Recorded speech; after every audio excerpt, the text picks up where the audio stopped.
Hello and welcome to the new edition of Berlin Vision. This webinar is organized by the Vitronic Capital City Office in Berlin, in Germany, and Vitronic Dubai. Vitronic Dubai is the Vitronic company responsible for our business in all countries of the Middle East and of Africa. My name is Michael Leindecker, and I'm the director of the Vitronic office in Berlin. The CEO of Vitronic Dubai, Yusuf Al-Ansari, will join us later on in the panel discussion. For those who do not know us yet, a short introduction. Berlin Vision is a series of conferences and webinars. Its goal is to bring together senior experts from traffic technology to identify and discuss new projects and future trends in mobility. The topic we have chosen today is smart traffic, best practice in the Middle East and Europe. The idea behind this topic is to tackle two very important questions. The first question is best practice.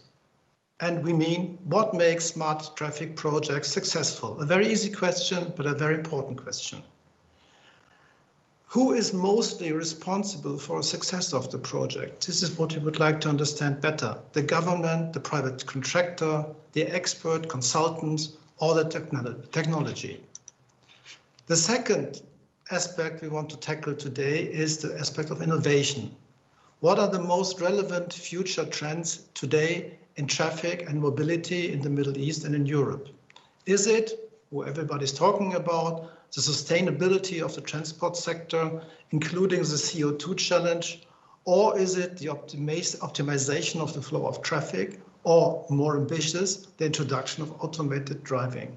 We think everybody is facing the same challenges and the same topics, but maybe we have different answers in the different countries and we have different priorities. I'm very curious to hear the opinions of our expert speakers today, and I'm looking forward to the discussion. With this, I would like to hand over to Zeina Nazar, our moderator. Zeina, please. Thank you, Michael. Good afternoon, and welcome to Smart Traffic, Best Practice in the Middle East and Europe. My name is Zeina Nazar, and I'm a co-founder of Cities Forum and doctoral researcher at the University of Southampton, focusing on emerging technologies and how they can affect smart cities. I will be your moderator today. I'm based in Southampton, and I'm thrilled to be your moderator today. We have very exciting list of speakers from different backgrounds from around the world. Due to COVID, Europe and the Middle East region have seen some mega trends of technologies transforming the car industry. While cars will always remain the main mode of transport, we will see that there are some mega trends, including autonomous vehicles, electric vehicles, shared, on-demand, and co-modal, including cycling, e-scooters, and other modes of transport. We have seen a major shift in traveler behavior. There is an amazing opportunity for government and policymakers to take advantage of this shift and to reduce the dependencies of cars and help with climate change. The rise of public or personal mobility was accelerated by COVID-19 for users. Given the low level of investment required and flexibility of these solutions, it will be easier for cities to rapidly repurpose streets and public spaces to expand their capacity. Autonomous vehicles are a long-term trend. In the short term, we see the largest sub-trend identified in autonomous vehicle as a demand for moving things rather than moving people, and also focusing on the last mile. When it comes to electric vehicles, all factors accounted for, COVID-19 should have a moderate accelerative effect on this trend, although constrained by local policies, incentives, and geographical consideration. The impact of COVID-19 on sharing cars in the short term is significant, as volumes of users of ride-hailing and car-sharing services have fallen across the world. In this case, trust is the main factor, and as long as trust starts increasing among the users, the trend may recover. When it comes to mobility as a service in the long term, this is the future of transportation. We have seen a rise of virtual presence accelerated by COVID-19. Many workers have gotten used to the new way of life. I call it the new reality. I now would like to introduce our keynote speaker, Dr. Atif Gharib from Abu Dhabi. Dr. Atif is the CEO of Tatweer Middle East and Africa. He is a transportation engineer professional with over 32 years of industrial and academical experience. Dr. Gharib occupied strategic positions in transportation industries in the Middle East. Dr. Gharib is providing a highly experienced mix of diverse professionals and innovative technologies to deliver sustainable, cutting-edge solutions to all clients. Tatweer's key service domain are professional engineering services, innovation and communication technology, and smart system solution. He is also a senior road expert in road safety. Dr. Gharib will present to us the evolution of a technology-based traffic safety management framework to address Abu Dhabi road safety challenges. Dr. Gharib, the floor is yours. Thank you, Zaina, for the nice introduction, and sorry for unmuting before I start. And I'd like, before I start, to thank Vitronic for such very promising and very nice initiative of organizing such seminars, and for choosing me to be part of such fantastic opportunities. Before I start, I'd like to take you back a few years back. I moved. It happens that I moved from Abu Dhabi municipality to Abu Dhabi police. At this time, the government were trying in 2009, the government were trying to reform the political agenda and the economic plan. They looked at all sectors and they defined targets and priorities across all sectors. Of course, as many other countries, they define security and justice and safety to be on top of the political agenda. When they looked at this, they looked at the different target and different goal inside security and justice, and they found that collision fatalities have been increased during the 3 years before 2009, before the end of 2009, which is 2007, 2008, 2009, by 12%. So recognizing the importance of this to save life, they put making roads safer in top of their agenda and one of the most important goals. And they define target for each public organization related to road safety, and they asked them to adapt such target and to satisfy such target and build plans and framework to reach so. Abu Dhabi Police at this time has been assigned with a target to reduce road fatality by 4% and road serious injuries by 4%.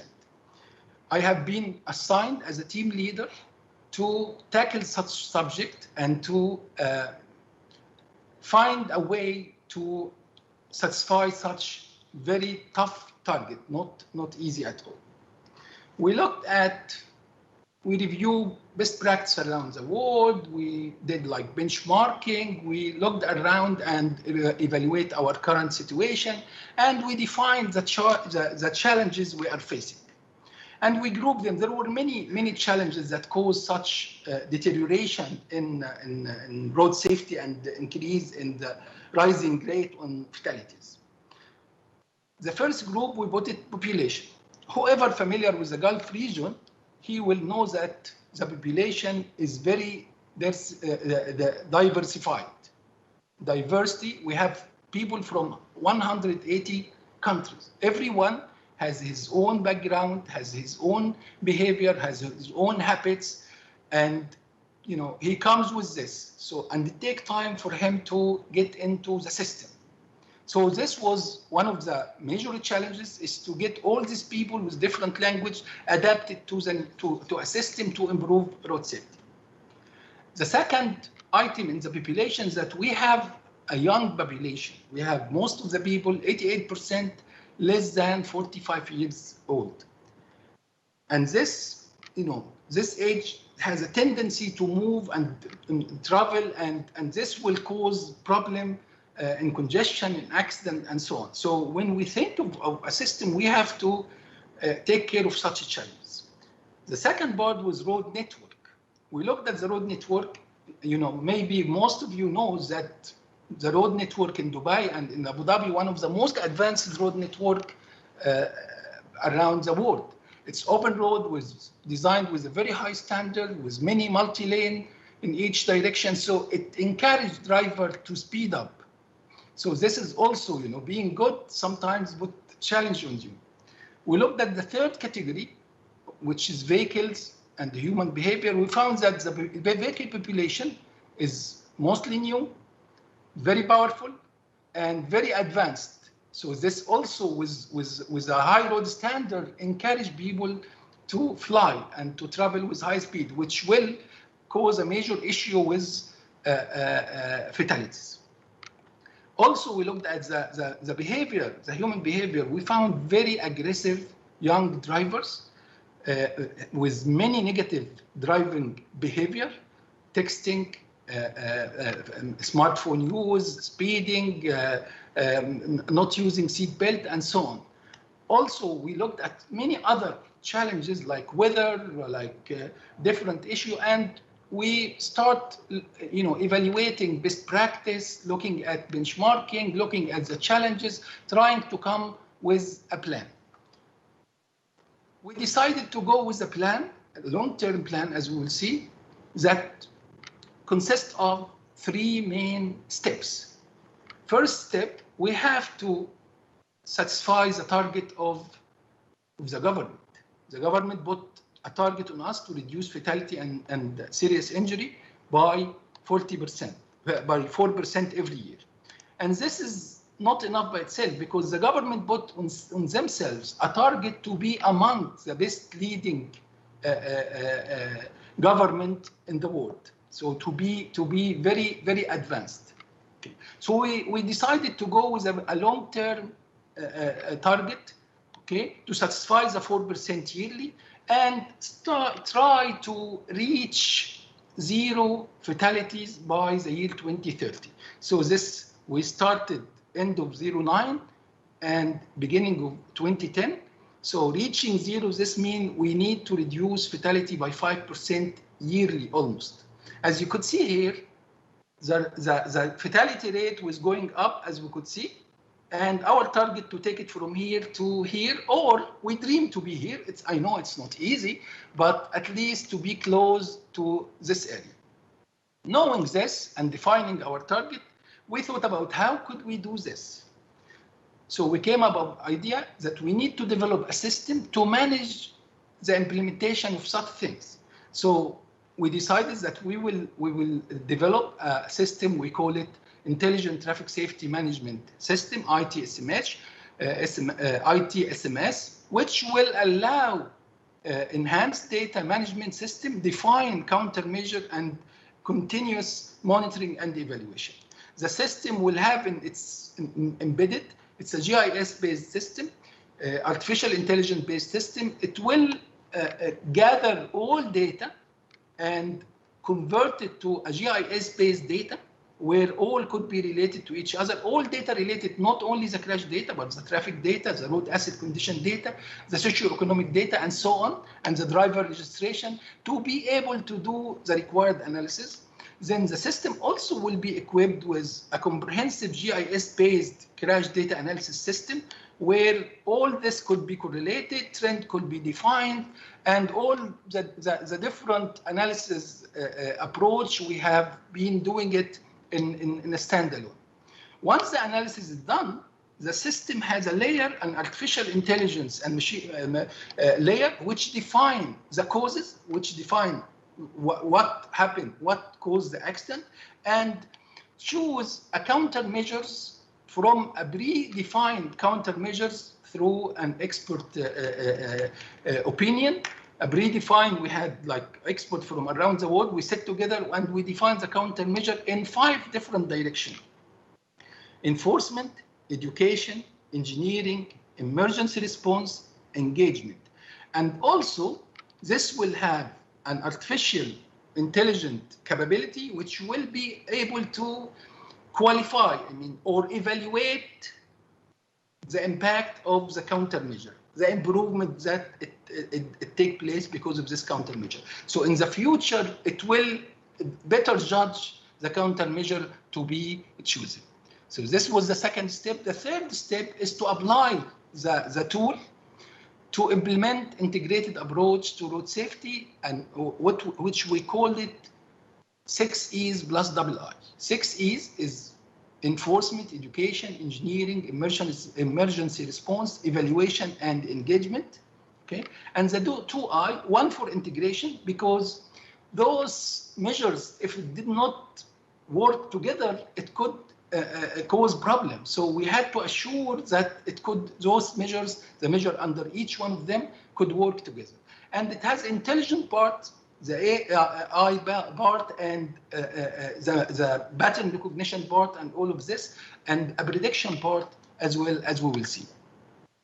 Knowing this, when we developed this kind of thought, we asked ourselves how to implement this. Could it be in-house, the government do it? Could it be the 3C model of implementation, client, consultant, contractor? Could it be a government-owned company? We evaluated everything, and we put the pros and cons of each, and at the end, we came up to, it's better because it required different experience and different knowledge. You need people from traffic engineering and traffic safety background, from programming background, from AI background, from smart solution background. So you need a lot of people. So it's very difficult to have them in-house in the government. So we recommended establishing an organization that comes from road and traffic safety industry, but it offers unique blend between professional engineering services and innovative technology. So we need all of them together. This, I had been assigned as a founder CEO of Tatweel to establish this. This was, back in 2010, early 2011. So we established it in a way to have the 3 types of services. The whole services is like a triangle with 3 equal sides, where we have the consultant and design and R&D are here. We have the system development and the software development and the system integration here. And we have the smart technology implementation here. And the heart of the triangle depends on heavily on big data and AI. And of course, we left part of learning from Apple, nothing perfect in the world. So we left part of the triangle empty. I know it could be copyright for Apple, but we know that nothing perfect. Everything will have pros and cons. So we left it this way. So this is how we thought of implementing the framework. And based on this, we started working on the framework. We didn't have the technology part yet. So we start putting countermeasures that are very traditional countermeasure, all of us familiar with in enforcement and in education and in engineering, like safety audit, speed management, building bridges, and so on, and emergency response and engagement, where we engage the society with us, and we kept the team, the professional team kept, doing a study, evaluating, try to be as much as we can proactive instead of being reactive. And we were waiting for the 2 I's to get in and to be more advanced in those parts.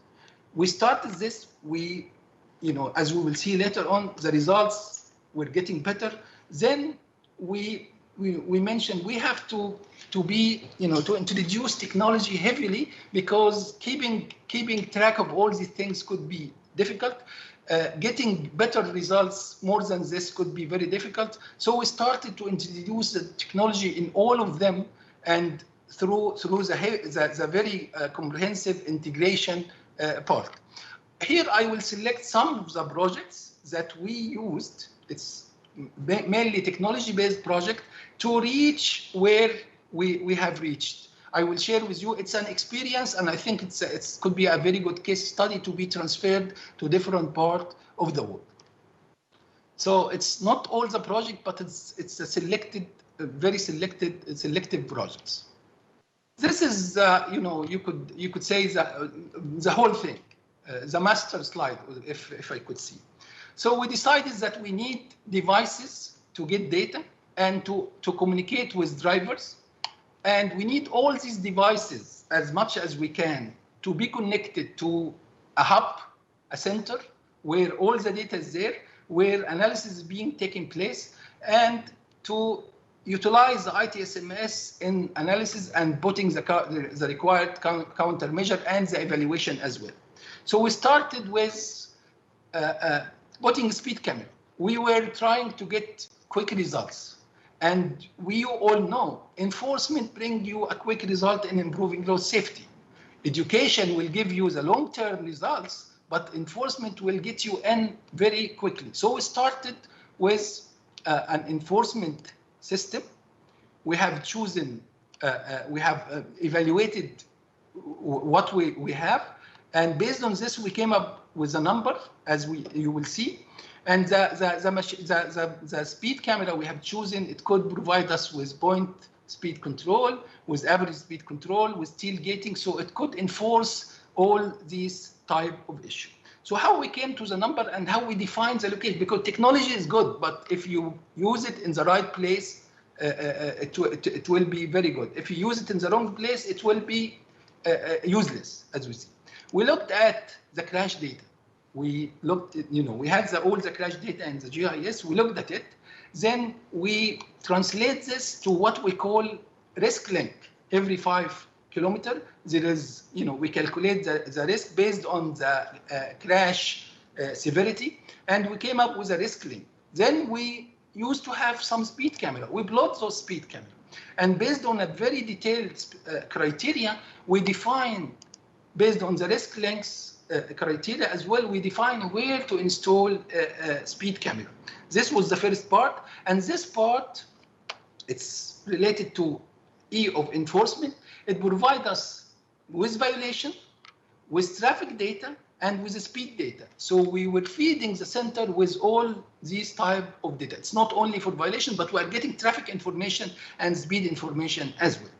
The second hardware we used, we defined we need to communicate with the driver. We could communicate via mobile app, but we are trying to encourage people not to use the mobile. We could communicate with radio. So we define that the importance of installing what we call smart towers.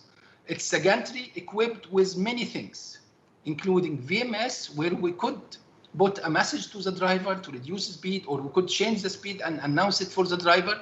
It has two CCTV camera, which have an instant detection capabilities, and it could give us a video stream of the road if there is congestion, if there is anything, and send it back to the center, as we will see. It has a power source. It has AMPR, where we could use it for B2B or section control, and we could define the wanted cars if we need. It has a scanner for traffic volume. It has a fixed speed camera for a point speed detection, and it has a weather station, or that where we could measure visibility and all of these things, because based on this, in the back office, in the center, in the hub, we evaluate everything and we reduce speed as required and announce it to the traveler and reduce the enforcement speed. And based on this, we could control the speed on the road as the visibility allowed.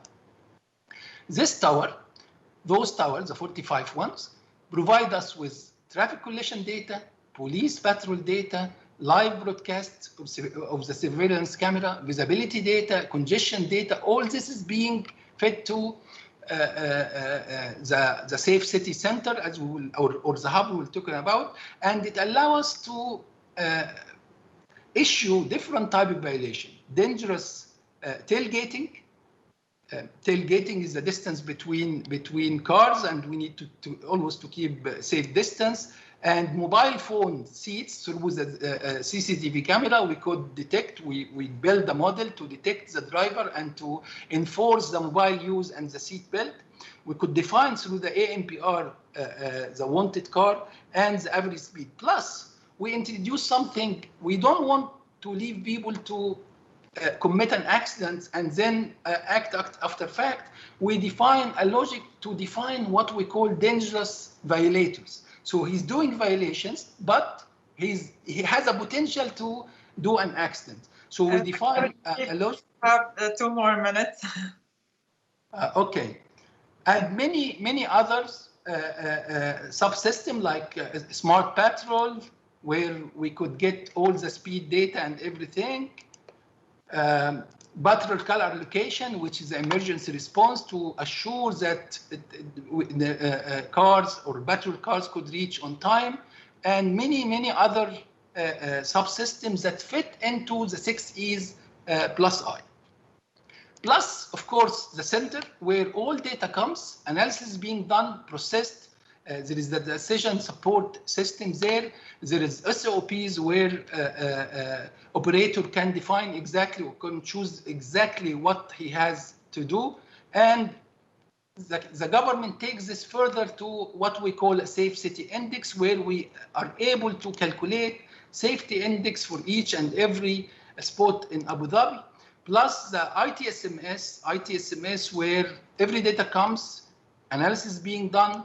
We define exactly, we clean the data, the historical data, and we assure that the data coming clean in the future. And we could do spot analysis, area-wide analysis, link analysis, and so on.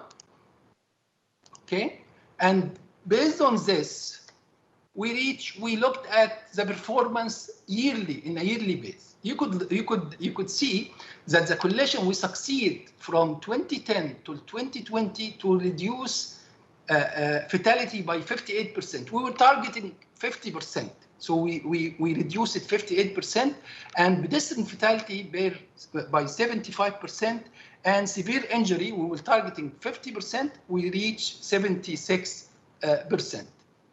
In summary, to summarize this, we were going this way in fatality. And because we were doing reactive mode, we are, we wait until the problem happens, then we try to find a solution. We developed in 2010 or end of 2009, we developed the framework and we put our target. Then we start implementing all what I have talked about. We looked at the actual result, we found it's going this way, but we reached a stage where this was the maximum. So the year after, it has been increased as it goes. So we were going down, then all of a sudden we found that we have reached the maximum. And this stage, we were adapting 6 E's plus I, plus integration. So we introduced heavily the intelligence part after this year.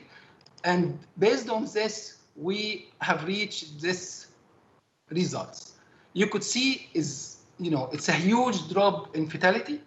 It's a very well-planned framework, and we succeed so far to satisfy the target. And by the way, anything under this line is much better than the target we are looking for. So we went down from 409 end of 2009, 409 fatalities, till 157 fatality end of 2020. By this, I'm done with my presentation, and I will be happy if there is any question. Thank you very much, Dr. Khaled. We say in Arabic, mashallah. I think you've been keeping yourself very busy in Abu Dhabi. You're doing a great job. I would like to remind our audience that there will be panel discussion after all the speakers are finished. So we have received a lot of questions for you, Dr. Khaled, but we will save the questions for later. I just have one question for you. And my question is Abu Dhabi ready to be a smart city? It's a very good question. And I think it is in its way to be a smart city. They are done with the safety and security infrastructure for a smart city, and they have the Safe City Center. So this part is ready. They are working hard for the civil application, and there are projects for smart irrigation system to upgrade the infrastructure to smart systems, smart irrigation, smart stormwater, smart lighting. Actually, we are in Tatweer working on those 3 projects with the municipalities. They formed a committee for the smart cities. There is a lot of talk about hospitals and hotels and to have all-in-one mobility. There is some project going on for mobility as a services. So there is a lot of activity in Abu Dhabi in this direction. And I believe it's in the right direction, and they will be ready to be a smart city very soon. Excellent, very good. I also would like to inform our audience that we will be producing a white paper following this event, and it will be basically submitted to whoever is interested in April. So with that, I would like to thank you, Dr. Atif Gharib, for a fantastic presentation to tell us what's going on in Abu Dhabi. So please stay with us because we're going to have you later in the panel discussion. And now I would like to present our second speaker, Mr. Robert Yan. Robert is the Managing Director and Partner of RAP Trans Office in Berlin. RAP Trans, they have offices in Switzerland and in Germany. So we're going to hear now from Europe. Robert has worked as a consultant for international companies for over 25 years. And Robert worked for 20 years in the field of intelligent transport systems as technical project manager for contract award procedures for the installation of nationwide toll systems in 7 countries. Toll system is very dear to my heart, the topic. In the last 5 years, the focus of Robert's work was on mobility policies and the research in particular on automated and connected driving and sustainable mobility in cities. Robert will be presenting to us automated public transport on key for sustainable smart cities, and he will tell us examples on how we could manage the transformation. Robert, the floor is yours. Thank you, Sinia. Dear ladies and gentlemen, dear Michael, first I want to thank Victronic and Michael Leindecker for the opportunity to give a talk in this webinar. It is a great honor for me to share my thoughts and my ideas about the fundamental transformation of mobility in European cities with all of you. Knowing that we have many listeners from the Middle East, I would like to emphasize that my presentation displays exclusively a European perspective regarding the transformation of mobility in cities. To start with, I think it is helpful to get a common understanding about what most people are thinking when they read or talk about smart cities or smart mobility. Therefore, I did what we are doing today nowadays. I did a Google research for smart cities and for smart mobility, and these have been my results. Everything seems to be linked to each other. The terms that come with this picture are technology, investment, automated, connected, fast, flexible, shared, on demand, easy, green, change of life, and a lot of more. It is the picture of a modern, futuristic world full of fancy technology. But I have the impression at the same time that the image of smart cities created by powerful companies is more of the same. A lot of traffic, congestion, and noise and air pollution. It seems that the drawn picture is an advertisement for fancy digital products. However, I think, and I'm quite sure, that digitalization should be part of an intelligent/sustainable urban development policy. But what is a smart city? Smart/intelligent municipalities have a good understanding of the needs of their people. In these cities, digital technologies are applied in a way that people are supported in the fulfillment of their needs. Municipalities create frameworks in which new opportunities are developed, and environmental protection is not a conflict with progress, but is the propelling force for a better life within or in our communities. Which are now the main mobility challenges in the transformation to a smart city which a mayor has to face? Let me have a look into some statistics. Passenger cars are in Europe still the main form of transport. 62% of CO2 emissions of road transport are caused by cars or motorcycles. The number of passenger cars is still growing, and with it the volume of traffic and, of course, the emissions. The EU average passenger car density is 51 cars per 100 inhabitants. 82% of the total passenger transport in Europe is performed by cars, and this is a huge amount. And if we want to go for the transformation of our mobility system, then we have strongly to work on this part. Greta Thunberg has motivated millions of children and youngsters in Europe to demonstrate for the protection of climate. The climate change is pushing the discussions about mobility in Europe on the level of communities and cities. Mobility is the area in which the level of CO2 emissions is still growing.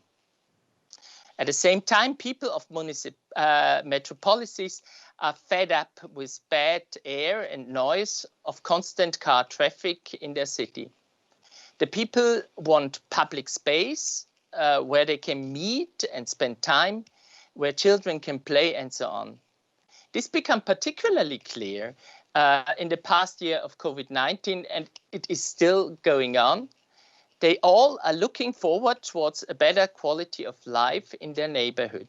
And people want to go out on the street, meet each other, and have a good time there. So even though the number of cars is still growing, the trend of a more sustainable lifestyle becomes visible. It is now necessary to find the right solution for the transformation of our mobility system. Is there a chance that new technologies could solve these issues? And we can hear it every day in the newspapers, in the television, in the internet. There are a lot of fancy technologies, and there is a little bit a story of everything will solve our issues. And yes, I think it's possible to have this change or the solutions as well with the technologies. But municipalities have to take responsibility and leadership within this transformation process. Technologies can help us to solve these issues if policymakers and the public have a clear picture of their future sustainable lifestyle or life in their city and therewith of the mobility. If already existing or in near future existing digital technologies like automated driving are applied to support this transformation process, if public authorities, planners, and at least we all will learn that mobility is not the same as transport. Mobility is, in my understanding, an ecosystem which includes the space, the infrastructure, the means of transport, regulations, and most important, the daily needs of people. So it's not necessary to go to work. It could be as well that you work at home and the data are coming back to you. So the needs are the important question. And last but not least, if European societies, we all are accepting that it will not work without changing our mobility behavior. And in this play or in this game, what is the role of municipalities in the transition to smart cities? Municipalities are the drivers of the fundamental transformation of our mobility system in Europe. The EU and national programs are providing the financial resources, the vision, the policies, the infrastructural, economic and regulatory frameworks are put into place by municipalities. Under these conditions, companies and especially family business like Vitronic provide innovative technological solutions and new services which support this transformation process. They will create new investment and business models involving local communities. And I think that's important, that it's not only seen on the national or international level, but as well it is necessary also for the investment that local communities are invested into these changes. To start with a project in a city of such a scale, municipalities need a lot of courage and optimism, that's for sure. However, it is worth for everybody to do it. It is impossible to enter new territory without making mistakes.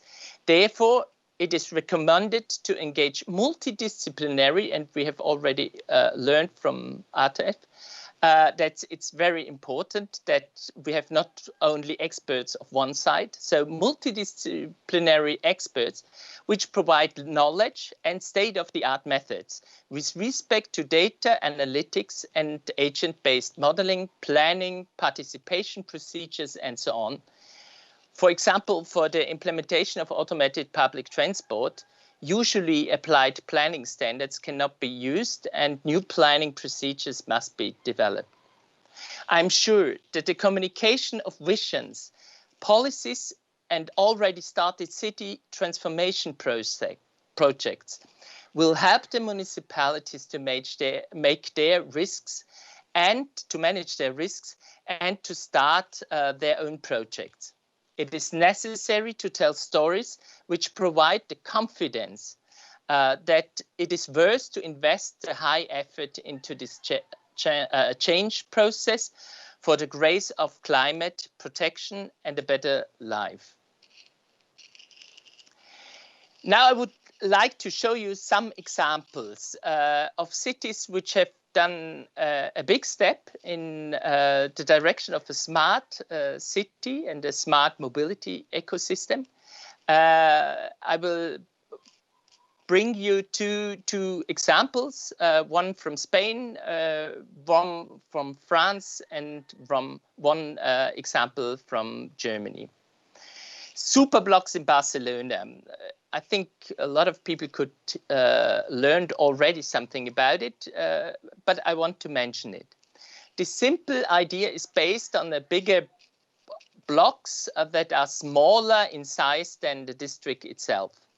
These new 400 meter times 400 meter urban blocks have given the city back to the citizens by keeping car traffic on the outskirts of each block. And I think this increases the life quality of the people within the block.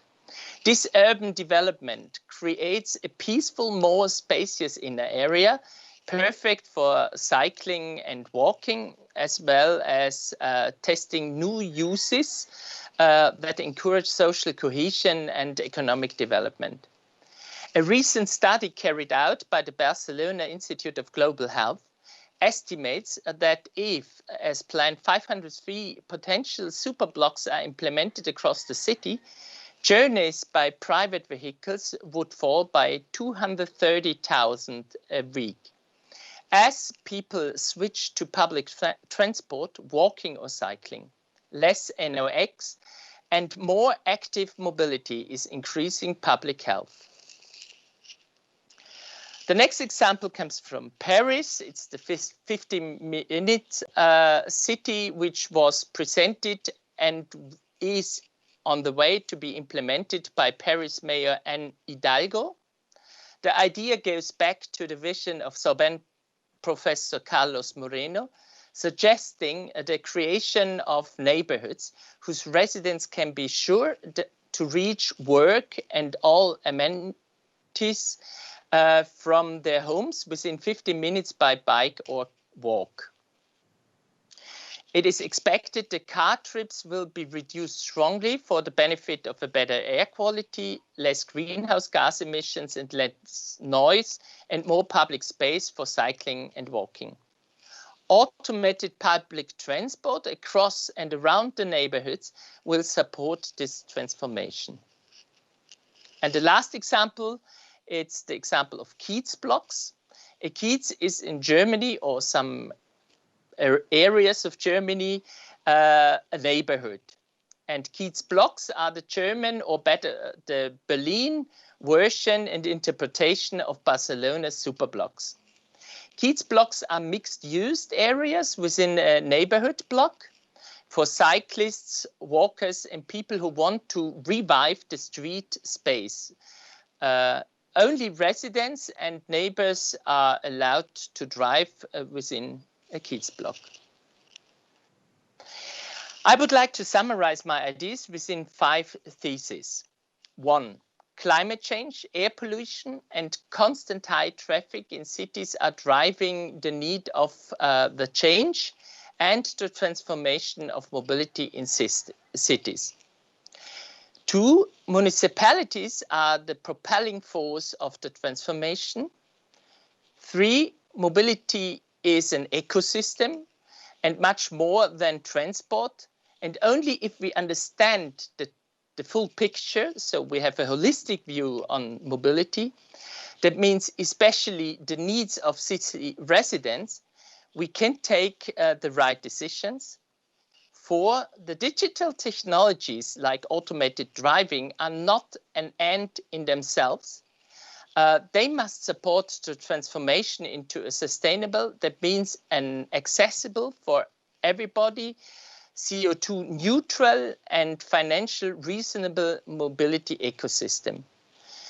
And 5, smaller companies and family business are the champions of this change. At the end of my presentation, I'd like to quote Jan Gehl, the famous city planner of Copenhagen. We recognize that if people are walking and cycling more, you have a more lively, more safe, more sustainable and healthier city. And what are we waiting for? Thank you all for your attention, and I'm curious for your questions. Robert, thank you so much. Especially I like the last quotation from Jan Gehl about what are we waiting for. Fantastic presentation. Thank you very much for giving us a good and nice overview of what's happening in Europe. And it would be nice to see what's going on in Europe and compare to the Middle East. I have a question for you, Robert. And again, we're getting a lot of interesting questions for you, but we will save them all for the panel discussion at the end. But I do have a quick question for you, Robert, about autonomous vehicle and what level are we today and where do you think we're going? What are your views about the autonomous vehicle development and what level are we today? Thank you very much, Senia, for this question. But first, I have to apologize why I have not spoken much about public autonomous transport. The reason is because the time was too short. What we have to face is that automatic driving will be integrated in a different city as we know it today. And this was important for me to show before how could the city look like, and then about the autonomous vehicles. To come back to your question, I think we will see public transport quite soon in the next few years as a level 4 public autonomous or automated transport. Why public transport? Because legislation will start with automatic driving under specific conditions. And for example, with a central control center. And this is only possible not for private users, but it's possible for public transport. And I see a big chance and opportunity with public automated driving that they could support the transformation as well of our cities, especially for smaller cities, to have a reasonable price for the public transport in a high quality. That means high frequency, so every 5 to 10 minutes, and locally accessible, so nearby to your place. Wonderful. Robert, thank you so much. And I would like our audience to stay tuned with us to listen to Robert during the panel discussion with the other panelists. And also, I would like to remind you all that we'll be producing a white paper following this event. And now I would like to present our third speaker for today, Dr. Khaled Abdelazim Abbas. Dr. Khaled is a professor of transport planning and traffic engineering at National Institute of Transport in Egypt. Dr. Khaled has over 30 years of experience in consulting and academia. He is a former expert for the CEO office at the Public Transport Authority, in Dubai RTA. He is a former dean of Egypt National Institute of Transport. He's a former chairman of River Transport Authority. He worked as technical principal at SMEC Australia. He's a Fulbright alumni at the University of Texas at Austin. He's also my alma mater. Dr. Khaled is currently the visiting professor at the University of Suffolk. So, Dr. Khaled, you'll be telling us about mobility beyond sustainability and towards maturity. Dr. Khaled, the floor is yours. Thank you very much for the good opportunity to be part of this webinar. I thank Vetronic for doing this, especially in this difficult times where we all need to come together and listen to each other. I chose the topic as mobility beyond sustainability and towards maturity. Now, this topic, I have been working in it for some time recently. Basically, most of the ideas are extracted from my recent book that I tried also to publish during the COVID crisis, because, you know, at these times, it's better to do some homework of all the things that you have been missing in your life by writing textbooks and authoring books. First of all, I would like to mention the classical definition of sustainability of having three corners: economic, social, and environmental, and in the middle, safety and security. And that has been developed by the World Bank since 1996. And this is the sustainability aspects of the transport sector as well, that everyone is still talking about it until now, since 1996. So it's a very long time. It's about a quarter of a century. However, people are still talking about sustainability, which is good. But it's not the only thing that we should be talking about, and that's the essence of the presentation. Now, we as Robert have spoken that we have a warning flag, that we talk about sustainability, and European countries are supposed to be, or European cities are supposed to be pioneering the sustainability, but they are not sustainable at all, because the more income you have, the more vehicle ownership they have. They have 50% of people have got access to the cars, and not only that they have access to cars in terms of ownership, but they also have a very high utilization of the cars. As mentioned in Robert, 82% of the trips are done by cars. So really, this is not a sustainable transport system at all. Despite that European cities, of course, they have other aspects that show sustainability, but the most strategic aspect, which is using cars, which is having cars and using cars, they are most of these countries, because of the high income, is not top in the agenda in terms of that. So let me just go to the core of my presentation, and the core concepts and the core ideas of my presentation is that throughout my professional life in the transport sector in different countries in the world, I came through different buzzwords that has been used in different times, in different municipalities, in different cities, in different countries. And when I looked at all of these buzzwords, I looked at them that they are being used in a piecemeal approach. They are not integrated together. So sometimes you go to a conference, they talk about smart transport. Sometimes you go to a municipality and you try helping them. They talk, we want to create a customer-centered transport. Sometimes you go to talk to a colleague of yours. He goes and tells you we need a multimodal transport system. Sometimes you do work for the European Bank, and then they say to you, we are going to give loans to this country, but we need to have an inclusive transport system. So really, all of these terminologies seems to be very important, but they are used separately. They are not used together. So when I looked at all of them, I thought, oh my God, this is what we need. We don't need to have a sustainable transport system. We need to have what we call a complete mature transport system. And when I say complete mature, is something very important, because you can have a complete transport system, but it is not mature. And what I mean by that is that you have a complete transport system in terms of the components, the physical components, the service components, the municipalities are there, the organizational structure are there. So this is complete. It could be a complete transport system. But is it mature? It cannot be mature except if it is complete and can attain all of these characteristics that I'm going to talk about. So in order to be mature, you have to be complete, but not vice versa. And in order to be complete and mature transport system, you have to be multimodal, you have to be integrated, you have to be intelligent, creative, inclusive, livable, smart, seamless, sustainable, and customer-centered.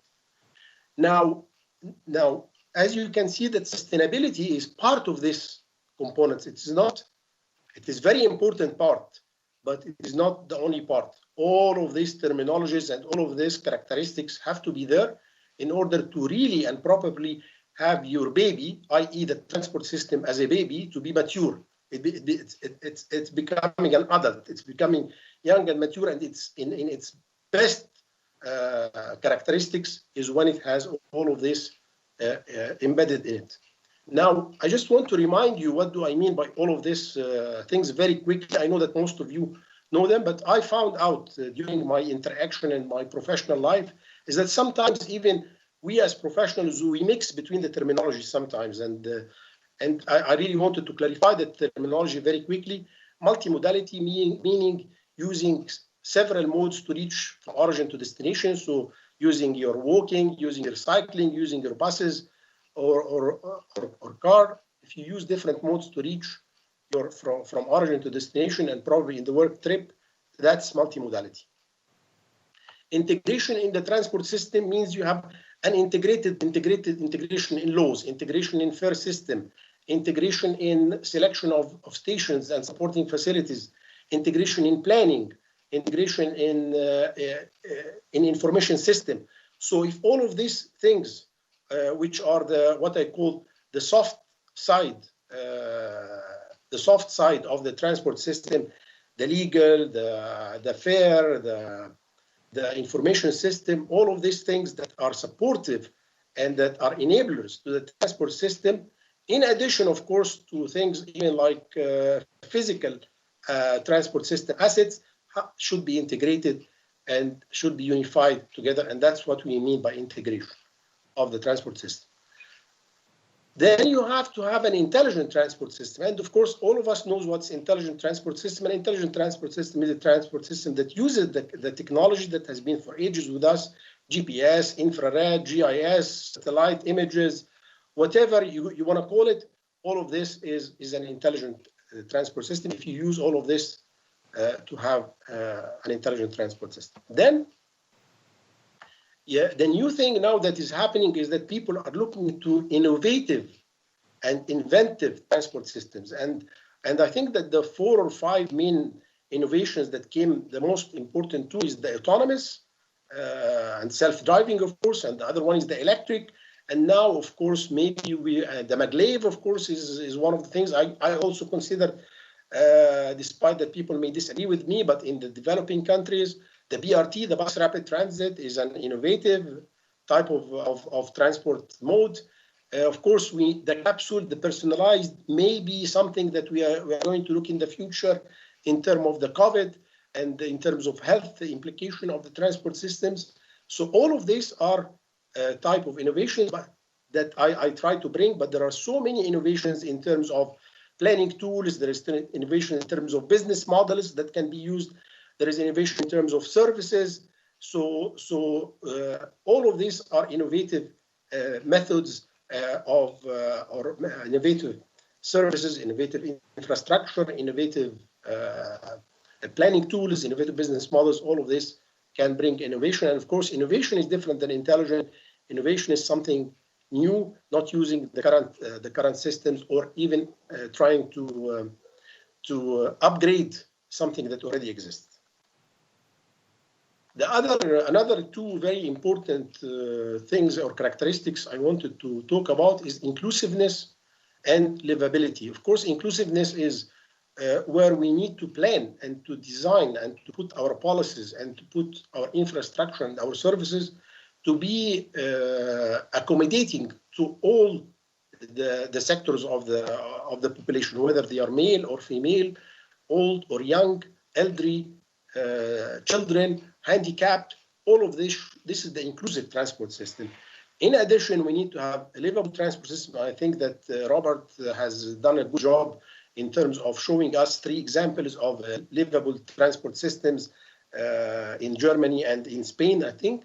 And these are some pictures to show you that a livable transport system is a system where it is where the transport system is living with the human beings, and not that the transport system is imposed on the human being. So it is really a part of the human being daily living, and not threatening the human being daily living, but rather supporting it and giving them a pleasant atmosphere of living. And of course, you can see some of the pictures where the pedestrians are mixed with the public transport, where you have also cafes on the sidewalk and all that stuff. Then you have the smart and the seamless transport system as well. The smart is basically, and I quote this innovative transportation index, is although this word is innovative, I don't agree with it, because I believe that the smart transport system is really anything related to mobile applications. So we always talk about our smart mobiles and all this stuff, and we always talk about our smartphones. And I think that anything related to a mobile transport application is something that I call it to be a smart transport system, where we are all having all smartphones in our hands, and we need to utilize these smartphones to make our life easier in using the transport system. And this is where the mobile application comes, like, for example, journey finding, Uber applications, or similar application like Uber. So there are many ways of having applications in the mobile that can facilitate the transport system and our utilization and our interaction with the transport system.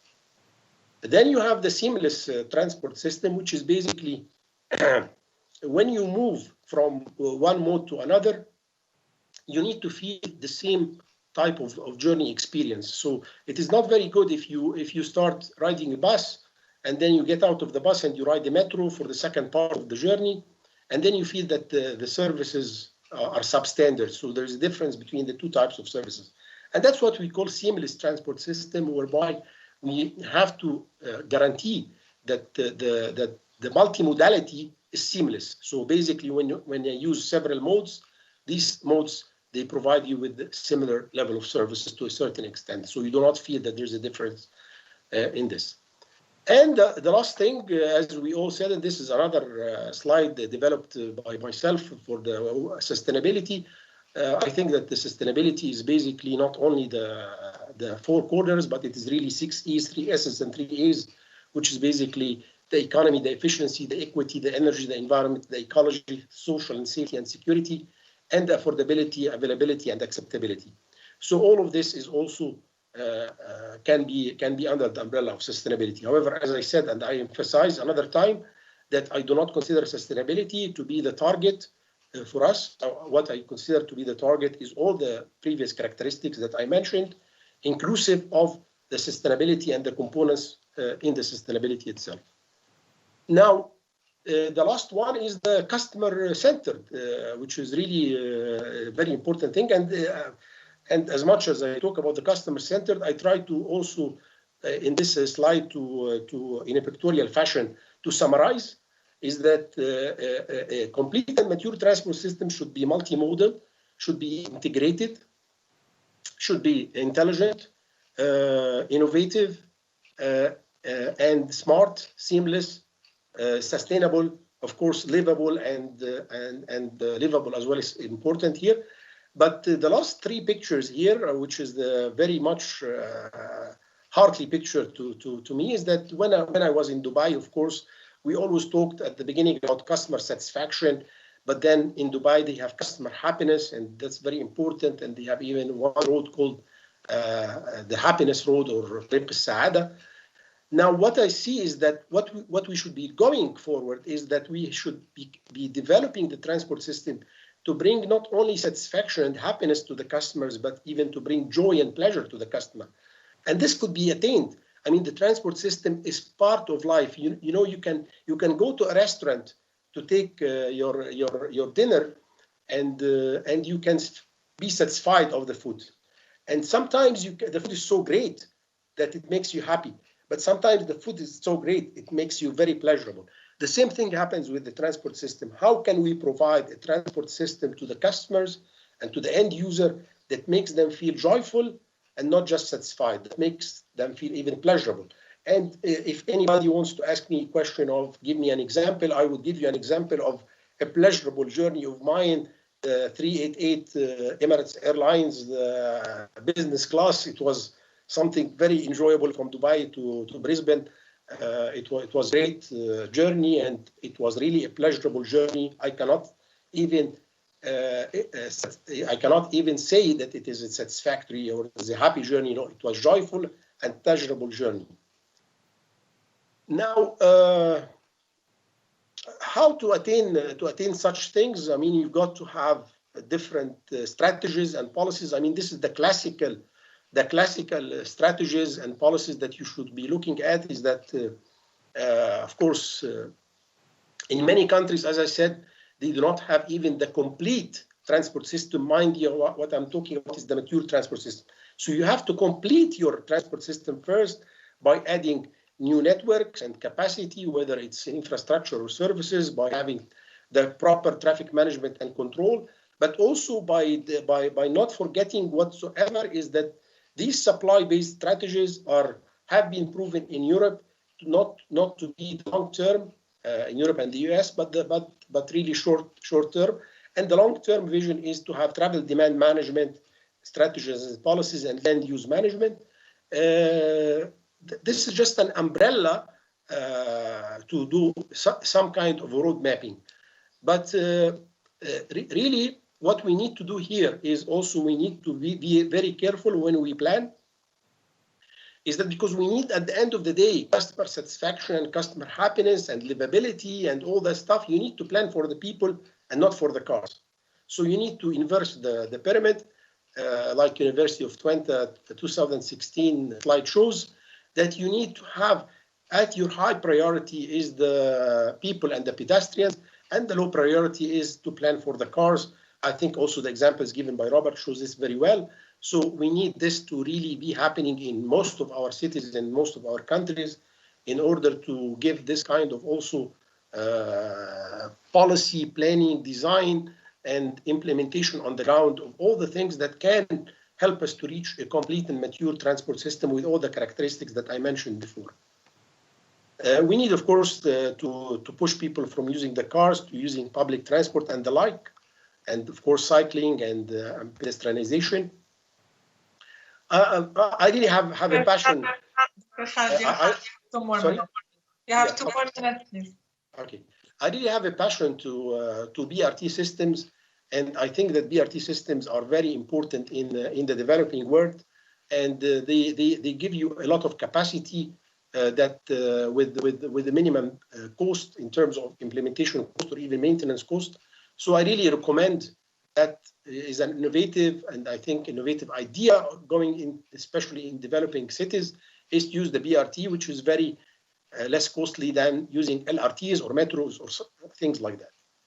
Now, in order to demonstrate my presentation, I did some time ago in 2017, when I developed these ideas, I did a maturity index and a transport maturity index, and I tried to measure this. So what did I try to measure? I tried to measure all of these components. If you can see, these are the components of maturity, but these are the components of completeness. So you need to have a complete and mature. So the completeness is when you have the proper infrastructure, you place the depots, the multi-ITS infrastructure, the park and ride, the bus rapid transit, the metros, all of these ITS modes, all of this has to be there somehow. So this is what we call the hardware. And you need also to have the organization, the proper organizational structure, the proper municipalities, the proper people who are trained, the planners, the designers, the infrastructure engineers, the plans that are there, the database, the decision support system. So you need to have all, and you need to have, of course, the regulations and the fair policies and the supply service levels in place. With all of that, then you've got a complete transport system. But for that system to be mature, it has to have all of the components that I talked about of integration and multimodality. So in order to say that a transport system is mature, I had to assess all of these things. And I did this assessment for the city of Dubai. And before I did the assessment, I wanted to create what we call a maturity index. So of course, you know that this is a classic S-shaped curve, and the S-shaped curve is a very good way of representation of something that grows and then it reaches saturation level, and either it stagnates at that saturation level, or even it can go beyond, or it can depreciate. And really what we are talking now is that across time, if we have a transport system, it starts by being an infancy. It's like us when we are children, we are born. Then with the infancy, it starts its initiation, then it goes to gross and partial maturity, then you have full maturity, and you have beyond. And I give in each one of these S-shaped curve a level. And if I assess a city, any city in the world, it can go from 1 to 5. So I'll show you how I assess the city of Dubai through these components and through this curve as well. That is the assessment table. I will not talk about how I got the numbers, but really that's a matrix of assessment whereby you got here the different components that you need to assess. So this is a matrix where you got the maturity components here, and here the criteria for assessing the maturity components, and you start putting these numbers in accordance, of course, with different ways and methods, either through data gathering, through expert meetings, through expert knowledge. And then at the end of the day, there is an equation, weighted average equation, that brings you the maturity index to a certain level. And this I use actually to the city in Dubai, and it's a published paper, and you can go, it's downloadable. And as you can see, we have assessed all of this, whether they are present or not. Some of these things are present. If they are present, then they are assessed whether they satisfy this criteria or not. If they are not present, then you have sometimes zeros. Like, for example, in Dubai, the bus rapid transit is not existing, but they have the metro, of course. They have other that are existing. So all of existing components were assessed. Non-existing components, they are not there. So that means that the system is not complete in one aspect. But if it is complete in other aspect, then this aspect is being assessed, and then this is weighted, and all of this weightage come together, and it gives you a mark, and that mark goes on the curve, and according to the mark on the curve, you determine the city where it is exactly in terms of maturity of the transport system. By that, I thank you for Zina, and I thank the audience, and I look forward to the questions. Thank you. Thank you, Khaled, so much. That was very good overview, especially it was good to hear the academic point of view. So thank you very much for your presentation. I have a question for you. I would like to ask you about the maturity index and how is it applicable in your case? Yeah, I mean, the maturity index, I wish I can apply it in more cities in the world because I was able to apply it in Dubai because I was the expert of public transport in Dubai for about 3 years, and I used to work there before. So 6 years of my life I spent there. I think it was pretty well assessed. I wish there is a project whereby there is different cities in the world that we can have experts together, we can have more data, and we can compare. And I actually presented this also in Turkey in IATT, and they wanted to get this tool in Turkey for IATT. So really, there are people who are thinking of using such tools. There are many indicators that are across the world, but I think that this is a very comprehensive one. And if it was adopted and if it was used in different cities in the world in comparison, it would be very nice to know whether your city has a complete and mature transport system or not compared to other cities. Wonderful. So now we move to the best part of our session today. I see Dr. Gharib having more double espresso, so he's on fire. Now I would like to present our last but not least panelist who will be joining us in the panel, Youssef Al-Hansali. I hope you had your coffee and you're ready to basically share with us your experience in the Middle East. Youssef is the CEO of Vitronic in UAE. He's also the managing director of Vitronic in Saudi Arabia. He joined Vitronic in 2003 and is working as a student until he obtained his master's degree in electrical and electronic engineering. In 2009, Youssef founded the Vitronic subsidiary in Dubai and continues to serve as the CEO today. In his role, he established Vitronic as one of the largest traffic technology suppliers in the Middle East and Africa. So now I'm joined with a fantastic panel of lovely speakers. We heard from Dr. Atif Gharib, we heard from Robert Yan, we heard from Dr. Khaled Abbas. We're gonna hear now from Youssef Al-Hansali. I have a lot of questions. So let me start with, I'll start with Youssef. So I hope you're ready, Youssef. Okay. Wonderful. How's the weather in Dubai? Great, just great. That's what we miss here in the UK, a great weather. Yes. So, Youssef, I have a question from Christoph Wilton. How to encourage people to use public transport during the pandemic? So the public transport has lost over 35% of passengers, for example, in Poland, because most people are using their cars or are working from home. So how are you doing it in Dubai? In Dubai, we were very well prepared. So it was a tough time at the beginning. So we learned how to deal with the situation.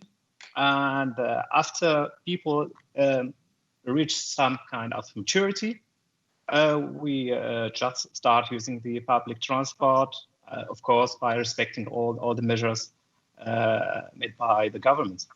So everything under control, definitely, yeah. Wonderful, great to hear that. Dr. Gharib, are you ready for the question? Yes.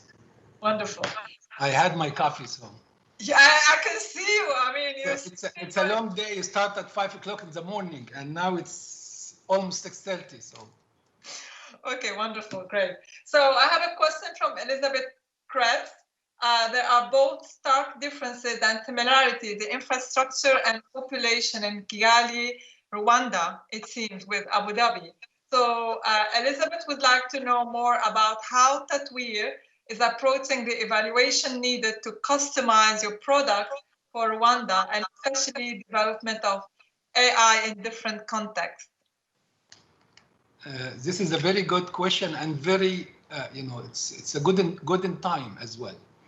Actually, we started doing a similar project in Rwanda nowadays. We started by end of last year, and we're doing exactly almost the same with more advanced as well.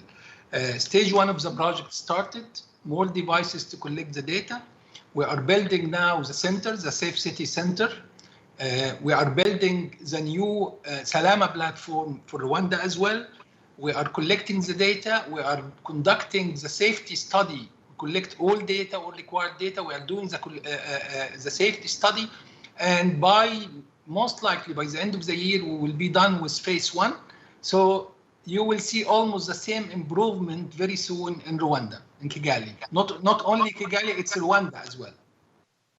Okay, thank you. Robert, are you ready? Yes, of course. You don't need your coffee. You're always ready, Robert.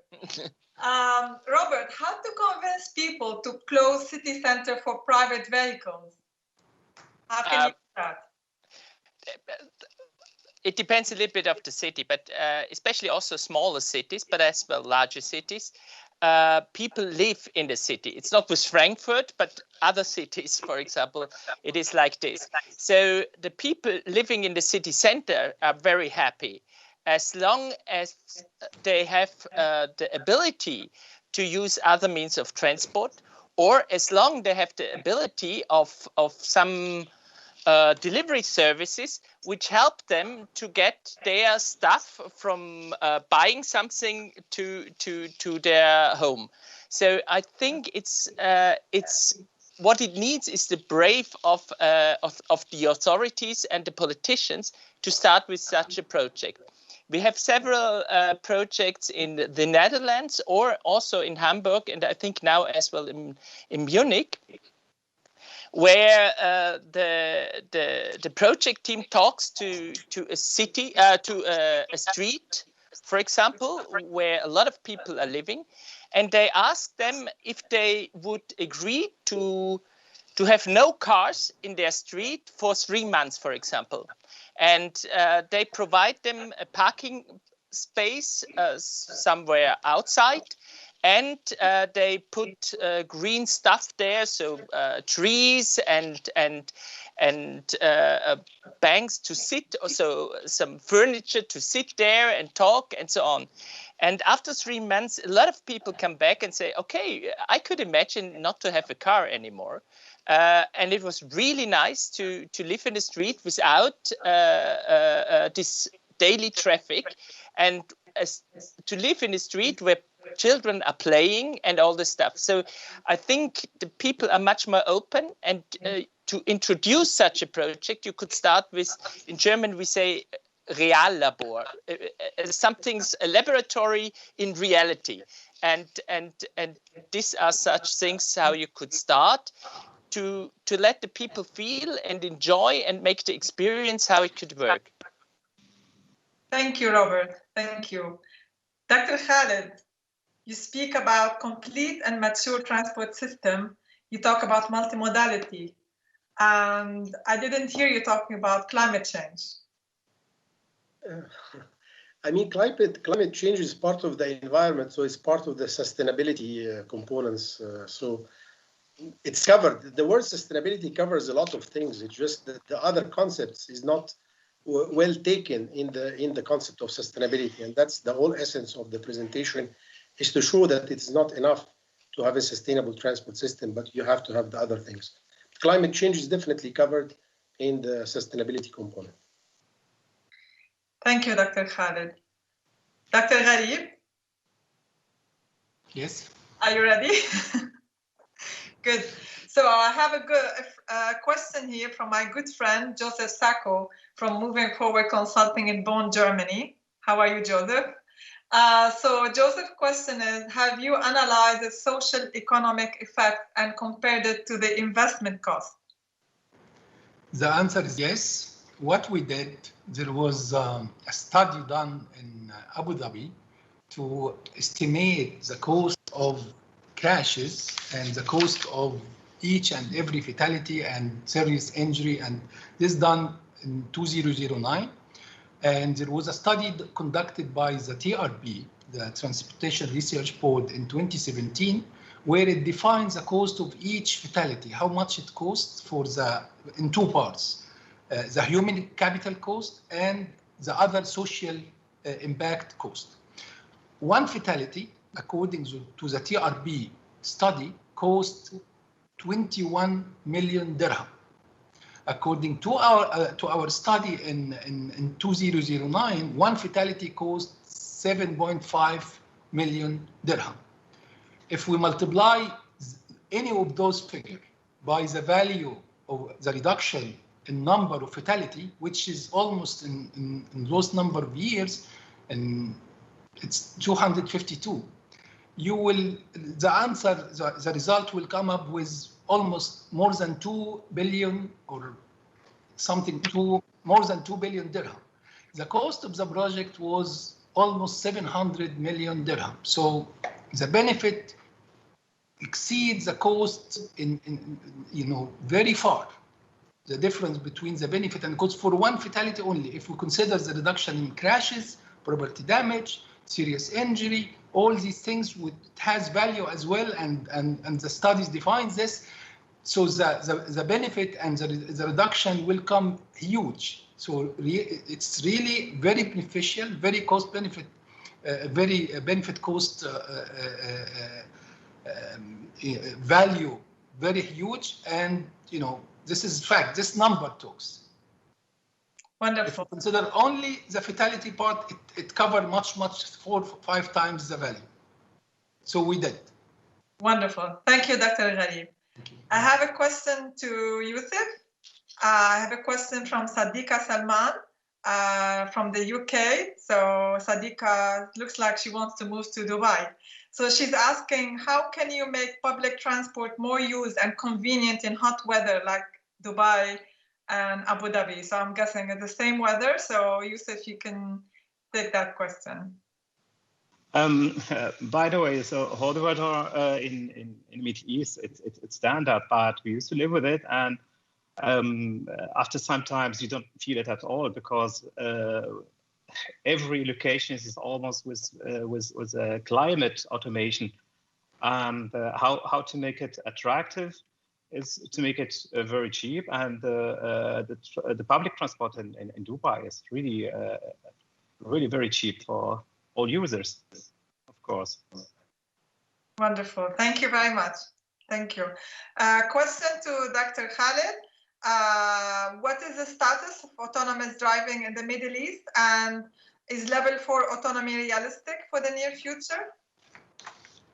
Well, I mean, autonomous driving is not, when you're talking about the Middle East, you have to separate between the GCC countries and between the rest of the countries. So you have to separate between those countries that are rich and probably advanced, like Dubai. Of course, they have a very ambitious program of automated driving. But in other countries, they are struggling not with automated driving, but they are struggling with electrical vehicles rather than automated driving. So I would say that it's a level of maturity as well, if we can talk about it in such a way, is that for sure in Dubai, they talk about autonomous vehicles. And also, let me just remind you that this is something very important, that there is a very high opportunity and potential for automated driving in many of our countries in the Middle East and also countries in Africa through adopting public transport systems like the BRT, where you've got dedicated lanes for the buses. And that's a very easy way of doing autonomous driving. I think that this should be the startup for this autonomous technology to come into the Middle East and to hit 2 birds with 1 stone, to have a real good public transport system that is highly economic and give you the capacity that is needed, but also to have autonomous driving. Turkey could be a very good country as well, in Istanbul, because they have a very good BRT system that can adopt autonomous driving very easily, and they've got the technology as well to do it. Thank you, Dr. Khaled. Robert, we have a question for you. It's actually the same question, so I feel like you would like to answer, so go ahead, please. Yeah, I would like to support Dr. Khaled because especially if you have to start with, it's level 4. And that means not the individual motorized transport, it's the public transport. And this can really support the whole transport system.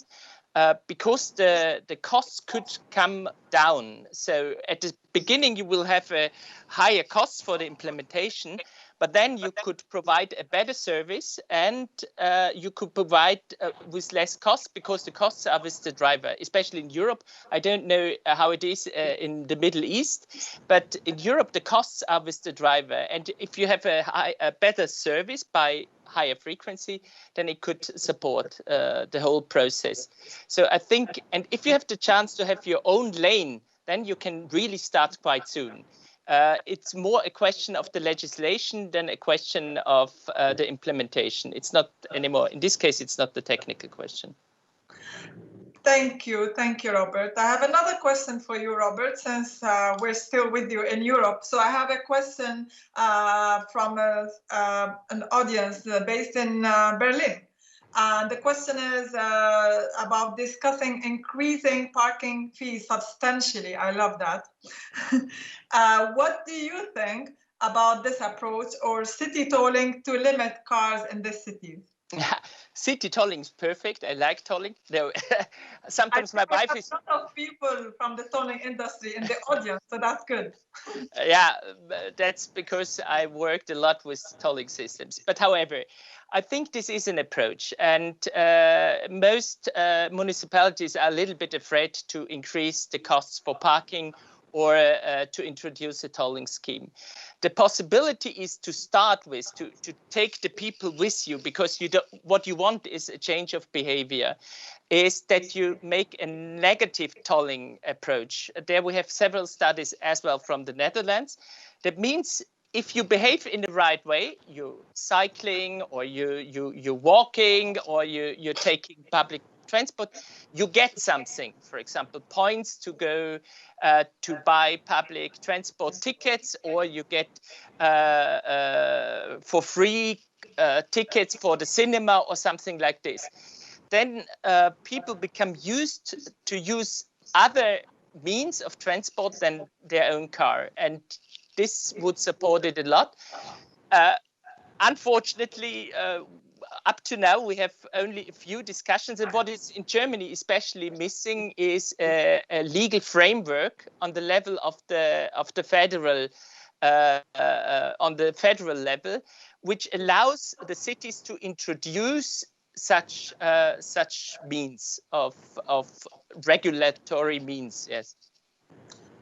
Thank you, Robert. Dr. Gharib, I remember I was in Abu Dhabi when people woke up and found the pavement with different color and different parking fees. As much as the kind of shocking, but I think sometimes the government have to do it this way, especially when it comes to illegal parking and when it comes to kind of basically discouraging people from using their cars. What are the basically measures taken in Abu Dhabi in order to reduce the use of cars? So it's basically the same question I gave to Robert when it comes to congestion charging. What are you doing in Abu Dhabi? And when it comes to the parking fees, increasing parking fees?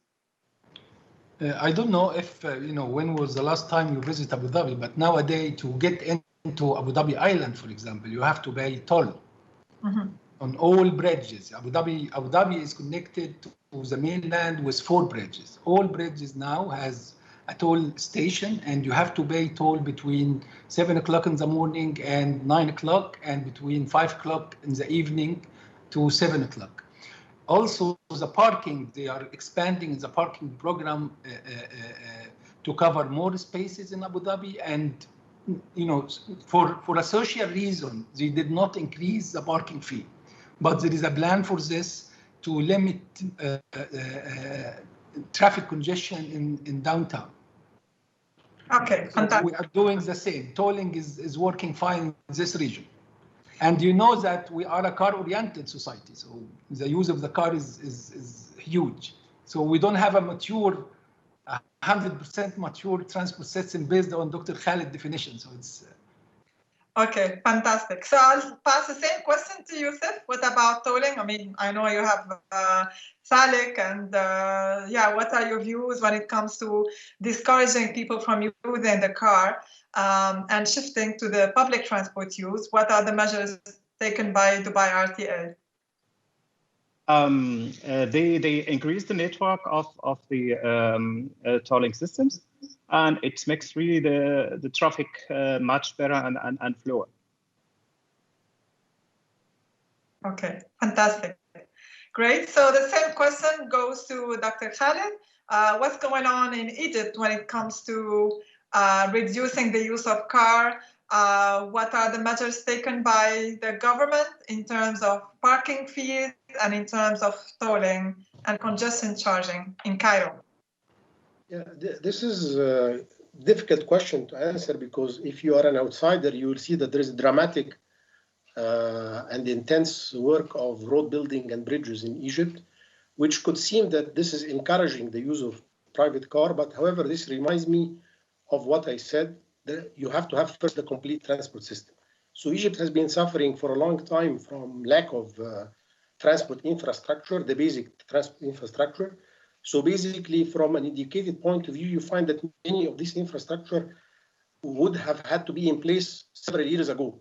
But now, if you look at it from a planning point of view, you would say, why are the government investing in road and bridges infrastructure and not in public transport? But additionally, the government is investing in public transport. So we have 2 monorails coming, and we have an LRT coming, and we have the 4th line of the metro. And additionally, we are also discouraging or trying to collect fees for using the roads. So we have some, I don't want to call it road tolling, I call it road pricing, because you have at premium roads, they have toll stations like Cairo Suez Road after it has been fully developed. So they are trying to take that money probably and to help the transport system to reboost it another time. So we are a society where we have a mixture of different components happening together. Some of them are to get the transport system in its feet to be complete. Some of them is also to get it in certain aspects of maturity in terms of the public transport and in terms of the tolling. So I think, yes, we are doing to a certain extent a massive transport infrastructure system, and I always say it's better to have something than to have nothing, you know. So at one stage the transport system has been in Egypt not very much, did not have a lot of attention, but now it's the core and attention is on the transport system for sure. Okay, thank you very much, Dr. Khaled. A question for you, Robert. Proposals for accounting systems for city tolling. Some people are looking for that. What do you think? For an accounting system? Mm-hmm. What do they mean with an accounting system? This is a little bit, yeah, which type of system, or there are different possibilities. What we have to distinguish is if we are talking about a truck tolling system or a light vehicle system. In case of light vehicles, we have, I think, to go for smartphones or cell phones, because the main issue is the distribution of onboard units. And that's why you will have in the architecture a central place to capture the fee or to capture the toll. And the light vehicle will provide, the smartphone will provide the geoposition data. I hope this is an answer, but I would ask, what do you mean with accounting? Okay, now that's really good. Thank you very much, Robert. I now have questions for all the speakers. This is the last question. So I will leave the last person to answer, Yusuf, because I know, Yusuf, you have the last word, and then you'll be followed by Michael. So let me start with Dr. Gharib. The question is, how do you envision the future of traffic in your city? Oh, this question need a full day. No, we don't have full day. Just to let you know. You have 40 seconds. Actually, there is more efforts toward a personal transportation, like scooter, like bike, like more infrastructure is being built for bike, for pedestrian, for scooter. We are building, or we are developing very soon, the MaaS, the mobility as a service platforms, more public transport being added, more buses. We stopped the light rail and the metro because of the capacity issue and the economic issue, but there is more effort towards personal transportation, as I mentioned, bike and scooter, and also there is a move toward automation, or at least connected vehicles, and some level of automation as well. There is some experiment is being done through the car manufacturer in the city. So there is a lot of thought on this, and I believe it's balanced thought between encouraging or managing the traditional traffic we have, and introducing new means of transportation and encouraging people to use. We were talking with Etihad Airlines to have a platform to make the trip from overseas till home very simple, very easy through an application and a platform. So there is a lot of things going on, and I think transport indicators or traffic or transport indicator is getting better day by day. Thank you very much, Dr. Khaled. Robert, how do you envision the future of traffic in your city? Oh, it's. I can a little bit tell how I would feel in such a city. So I'm in my quarter, and there, the streets, we can see no parked cars. We are free. Children are playing on the street. In the morning, I go out of my house looking for the next kiosk to take my newspaper, going into a cafe to get my first espresso and having a croissant. Meeting on my way people with their dog, which I know because we are closer together in our neighborhood. We're chatting together. And then I'm going home because I think then I'm quite old and I'm in not working anymore. So for money, in a different way, writing books or doing something like this. And then if I have to have a longer trip, then I will take my Brompton bicycle, go some 100 meters and then I find a public transport where I can take it and go with it and go to the train and making a longer trip. And then there I take my bicycle again and go on. So it's multimodal, but it's a transport mean or a type of transport which is where the people are in the focus, like Dr. Hakib said, and not the system. And this is something which I'm very keen on. Thank you very much, Robert. And I really hope this is the future of transport. Dr. Khaled, how do you envision the future of traffic in Cairo? I could not have said it better than Robert, to be honest with you. And I would say two things. Strategically, my presentation is what I think it should be, but that's a very utopian.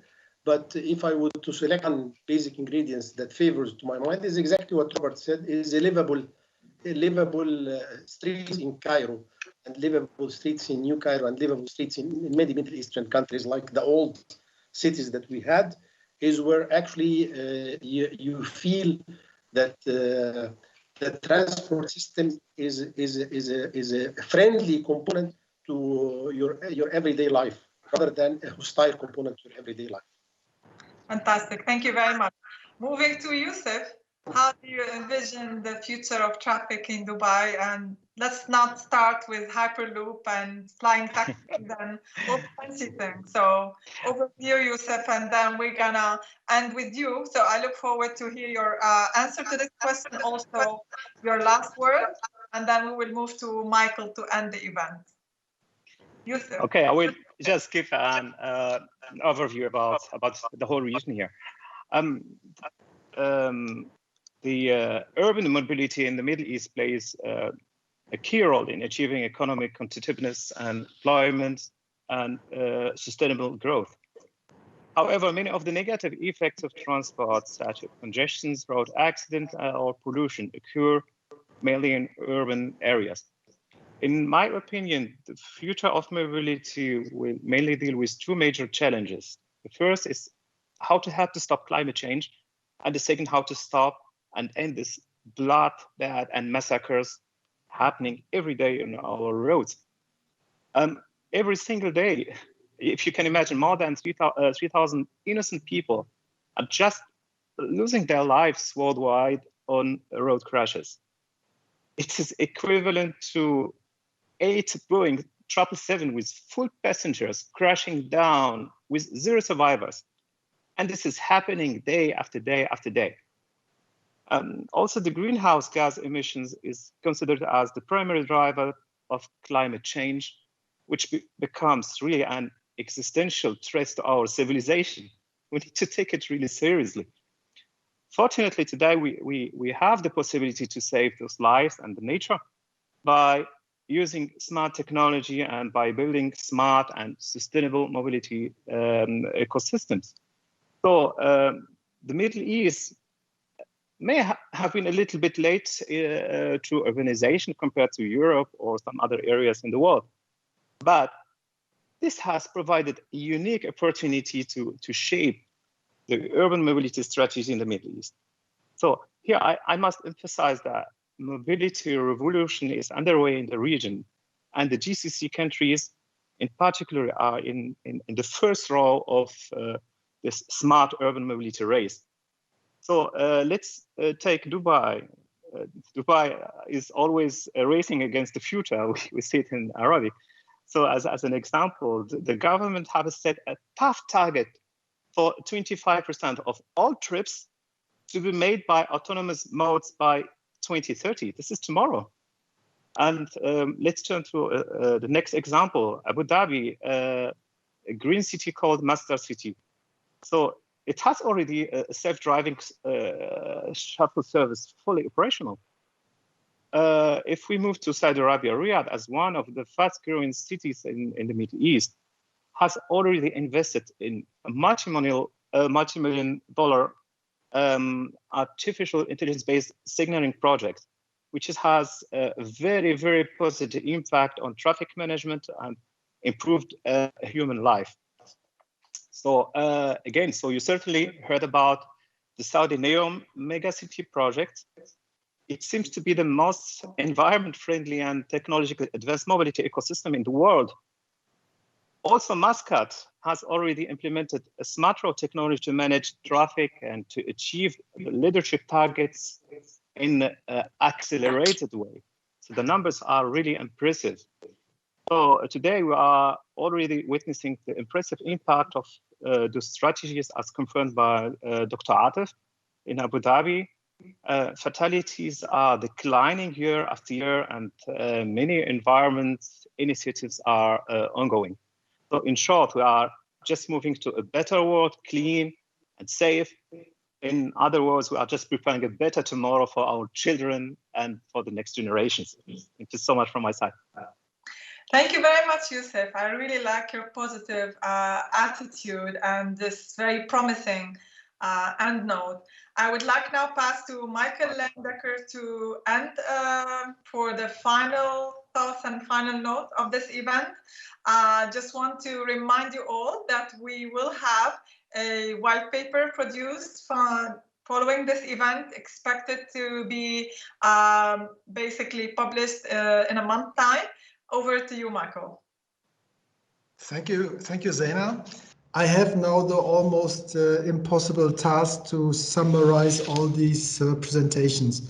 I think you all did a very excellent job, and all these presentations contained a lot of structure and ideas.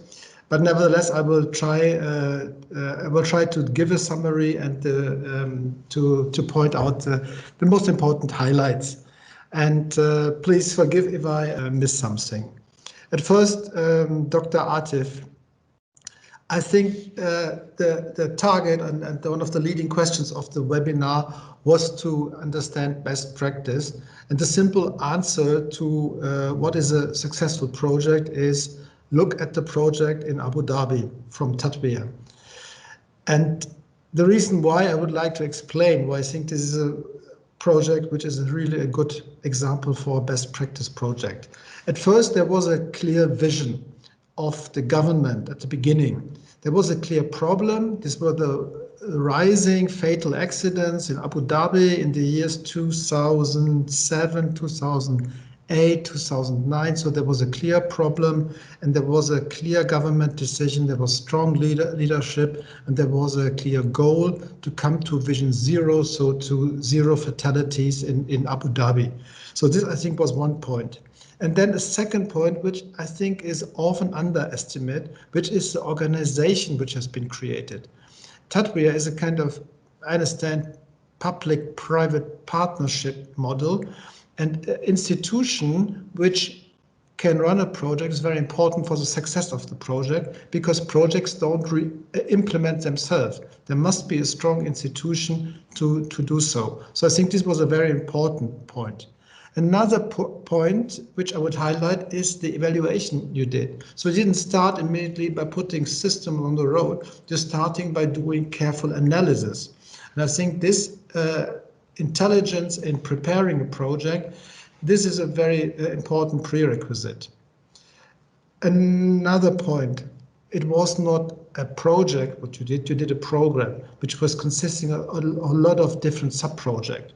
So, for example, there was this automated driver testing. There were these multi-functional enforcement systems which you install on the road. So these were very creative ideas and very, very new ideas.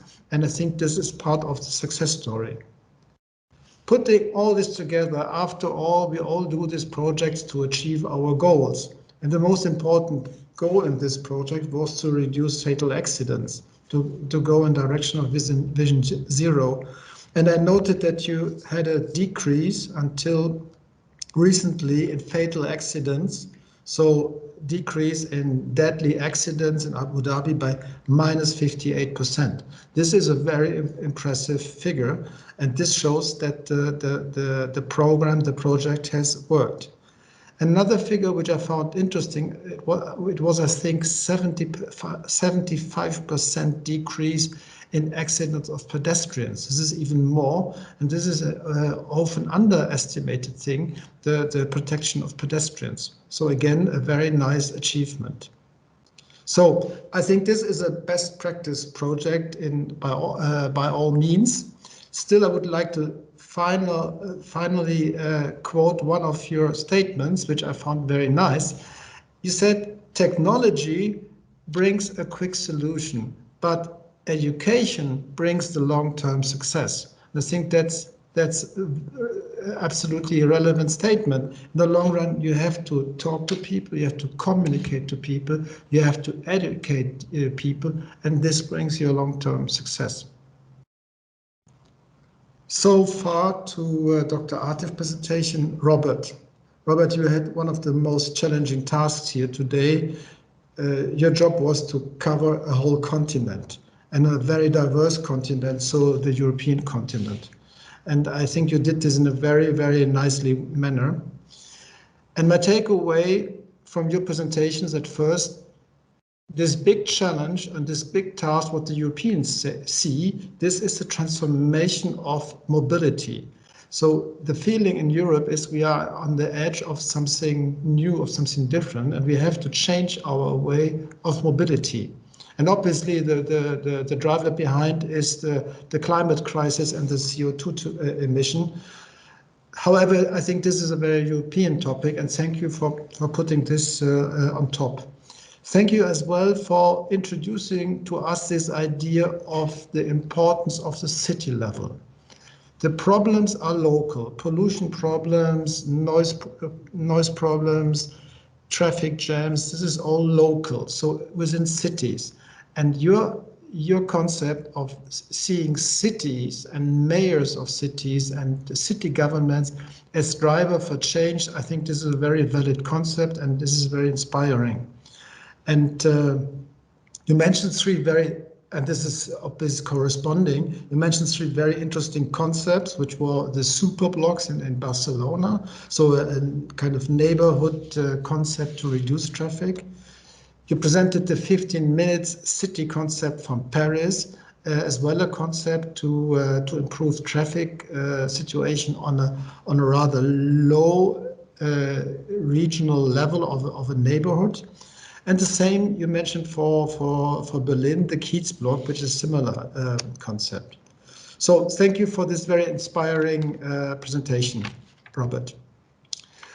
Coming to Dr. Khaled, I think your presentation, Dr. Khaled, was very fascinating, and you have shown and demonstrated to us why it is important to have the academic view in such a seminar or in such a discussion, because you're giving a broader concept and a broader view on it. And my key takeaway from your presentation is sustainability is not the target in itself. And I appreciate very much how you integrate this concept of sustainability in a broader concept, which you call maturity. And part of this maturity is, for example, I noted this, the multimodal aspect, the inclusiveness, the seamless coverage over different journeys, the livability of the city. So this is, I think, a very valid concept, and I think it's an important statement when it comes to this more practical project, to see the whole picture. What I found was that there were a lot of similarities in your statement. And one thing, what you said, Dr. Khaled, is this concept of maturity. And this reminded me very much of the concept, what was mentioned by Robert, this holistic view on city mobility projects, where you have to include a lot of different aspects. And at the end of the day, that what Dr. Atif did and does until today in Abu Dhabi is an integrated concept with a very holistic approach to traffic safety and traffic enforcement. So I felt there is, although you're coming from very different angles, from very different countries, and you have a very different view on things, I found very, very remarkable this level of convergence, which I saw between your view of things. When it comes to the future trends, I think one common denominator is automated driving in combination with public transport. So, Dr. Khaled, you mentioned that the key topic from Egyptian point of view is rather e-mobility, but automated driving plays as well a role when it comes to the bus and rail system. So it's a complementary technology. Robert, you mentioned this as well, and Dr. Atif, and I think you highlighted this as well. So I think this is a common denominator. Another common point is the tolling aspect. So mobility pricing is a tool of regulating traffic and in particular city access. And what is a further point was the concept of mobility as a service. So MaaS, I think, is a common topic as well for all of us. One of the highlights, I think, was the part at the end about the visions you all have. I found this very inspiring. And again, I felt convergence between your ideas. And Dr. Khaled, you said this when you were. It was up to you to describe your vision. You said that you felt very much that Robert described already your vision of the future transport. So once again, I would like to thank all of you for the presentations and for the wonderful input. And I would like to thank the audience, which unfortunately we could not view but we felt the attention of the audience. We received a lot of questions, and yes, thank you for your support and for your interest in this webinar. There will be a follow-up. We will prepare a white paper about the results of today's webinar, and going beyond the webinar, what are the future trends of mobility in Europe and the Middle East. So these topics will be covered by the white paper. It is available on request via the email office-berlin@vetronic.com. And via this email address, you can as well access the presentations of our speakers. So once again, thank you for your attention. I wish all of you a nice evening and a very, very good rest of the week. Thank you very much.